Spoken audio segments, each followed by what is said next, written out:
کی۔ ماں باپ زندہ ہوتے ہیں تو ان کے حقوق اولاد کے ذمے عائد ہوتے، لیکن ماں باپ کے انتقال کر جانے کے بعد ان کے حق ختم نہیں ہو جاتے۔ کچھ حق ایسے ہوتے ہیں جو بعد از انتقال اولاد کے ذمے واجب الادا ہو۔ کچھ حقوق تو ان کا تعلق دنیاوی زندگی سے ہی ہے، لیکن کچھ ایسے حق ہیں جو مرنے کے بعد بھی باقی۔ ایک حدیث پاک ایسے 4 حقوق کا ذکر کیا گیا ہے جو اولاد کے ذمے بعد از انتقال باقی رہتے۔ ان میں سے پہلا حق الصلاۃ علیہما، ان پر جنازہ پڑھنا۔ یہ ماں باپ کا حق ہے جو انتقال کے بعد اولاد کے ذمے واجب الادا ہو۔ تجہیز، تکفین، تدفین، یہ سب کچھ اس کے اندر شامل ہے۔ خوش نصیب ہے وہ اولاد جو اپنے ماں باپ کا جنازہ پڑھنے کی سعادت پاتی اور اس حق کو ادا کر سکتی، ورنہ کتنے لوگوں کو اس حق سے محروم ہوتے ہوئے میں کتنے لوگوں کو جانتا ہوں جنہوں نے اپنے حقیقی باپ کا، حقیقی ماں کا جنازہ نہیں پڑھا۔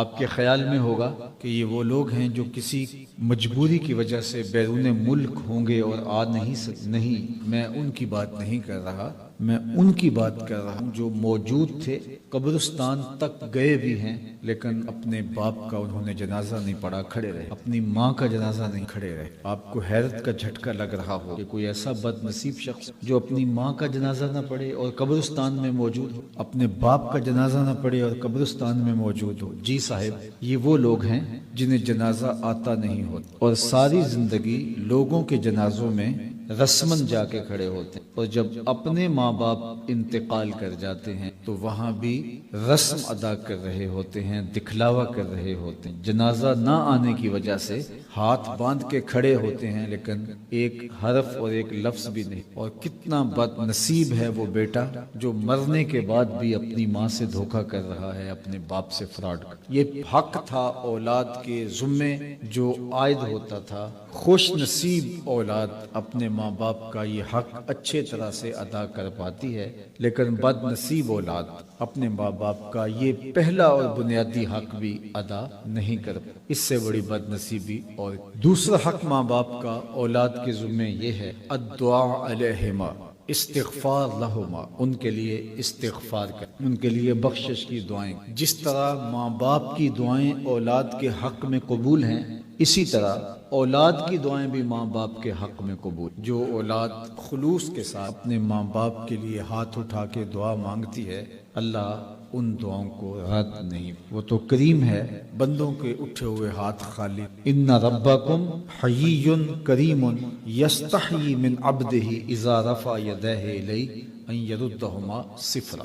تمہارا رب حیا کرنے والا کریم ہے، بندے جب اس کے سامنے ہاتھ پھیلا کے دعا مانگتے ہیں، اللہ فرماتا ہے مجھے شرم آتی ہے کہ اٹھے ہوئے ہاتھ جب انہوں نے مجھ سے مانگا ہے تو میں نے بھی نہ دیا تو وہ کس در پہ۔ یہ نوشہرہ ورکاں اگرچہ اب ایک شہر بن گیا ہے، لیکن اس کا کلچر اور تمدن دیہاتوں جڑا ہو، تو اس بات کو آپ بخوبی سمجھتے ہیں کہ جتنے لوگ آپ یہاں بیٹھے کرسیوں پہ میرے سامنے جو براج مسند، اتنے لوگ اٹھ کے کسی دنیا دار کے ڈیرے پہ چلے جائیں اور اس سے وہ مانگے جو دینا اس کے لیے مشکل نہ، تو مجھے بتاؤ کہ وہ اتنے لوگوں کو اپنے ڈیرے سے خالی موڑ دے گا؟ وہ کہے گا ڈیرہ داری کی شان کے خلاف ہے کہ اتنے لوگ میرے دروازے پر آ گئے ہیں اور مجھے دینے سے کوئی خاص فرق بھی نہیں پڑتا، تو میں ان لوگوں کو خالی نہیں موڑتا، یہ میری شان کے خلاف ہے، یہ ڈیرہ داری کی شان۔ یار دنیا کا ڈیرے دار اتنے لوگ چلے تو ان کو خالی نہیں موڑتا، تو رب کی دہلیز پہ جب یہ ہاتھ پھیلائیں گے تو وہ خالی کہتے، وہ تو کریم ہے، وہ تو کہتا ہے کہ مجھ سے مانگو۔ لوگوں سے مانگیں تو انہیں غصہ آتا ہے، ناراض ہو، اللہ سے نہ مانگو تو ناراض ہو۔ اگر کوئی نہیں مانگتا، کہتا ہے میں نہیں مانگتا، نہ مانگے، ضرورت تمہاری ہے اس کی تو نہیں۔ قل ما یعبأ بکم ربی لولا دعاؤکم، اے محبوب فرما دو اگر تم نہیں پکارو گے تو وہ بھی پرواہ نہیں، ضرورت تمہاری ہے مانگنا، جھولی پھیلانا، اس کے حضور سجدہ ریزیاں کرنا، اور تم متکبر ہو گئے ہو، سرکش ہو تو اس کو تو پہلے ہی پرواہ نہیں، وہ تو غنی ہے۔ تم مانگتے رہو گے وہ جھولیاں بھرتا رہے، تم ہاتھ پھیلاؤ گے وہ خالی نہیں لٹائے، اس کی دہلیز پہ آؤ تو صحیح، اس کی چوکھٹ پہ ہاتھ پھیلاؤ تو صحیح۔ ہم تو مائل بکرم ہیں، کوئی سائل ہی راہ دکھلائیں کسے، راہ رو منزل ہی نہیں، جلوائے طور تو موجود ہے کوئی موسیٰ ہی، کوئی سچی طلب کے ساتھ اس اس کی دہلیز پہ آئے وہ اٹھنے والے ہاتھوں کو خالی نہیں. وہ کہتا ہے مجھ سے طلب کرو، مجھ سے مانگو.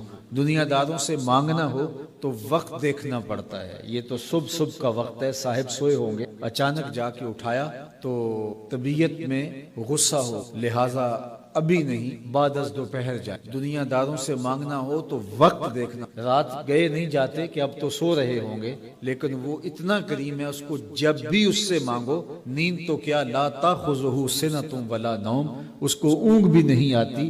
جب بھی مانگو گے اس کا دروازہ کھلا ہوا پاؤ. دنیا داروں سے مانگنا ہو تو ان کی زبان میں، ان کی بولی میں مانگنا پڑتا. جو پنجابی جانتا ہو اس کو پشتو میں جا کے اس سے مانگنا شروع کر دیں تو وہ کہے گا یہ کیا تم کہہ رہے ہیں. اللہ سے جس زبان میں مرضی مانگو، اردو میں مانگو، عربی میں مانگو، ہندی میں مانگو، سندھی میں مانگو، فارسی میں مانگو، نظم میں مانگو، نثر میں مانگو، اقبال کے انداز میں مانگو، سعدی کے رنگ میں مانگو، رومی کے لہجے میں مانگو. نہیں مانگنا آتا خالی ہاتھ پھیلا دو، وہ بند لبوں کی بولیاں بھی جاننا. آؤ تو صحیح اس کی دہلیز پہ، جھولی تو پھیلاؤ، اس کی چوکھٹ پہ تو آؤ. بت کے آگے ہاتھ جوڑے زلیخا کہہ رہی ہے یا صنمی یا صنمی، اے میرے بت، مجھے بچھڑا ہوا یوسف. اب پتھر کا مادو، اس کی کیا فریاد تھا، لیکن اس کا اعتقاد تھا. وہ سر شام آتی ہے اور بت کے آگے ہاتھ جوڑتی ہے اور کہتے یا صنمی یا صنم، اے میرے معبود، اے پتھر کے میرے خدا، مجھے یوسف. عمر گزر گئی اور وہ پتھر کا مادو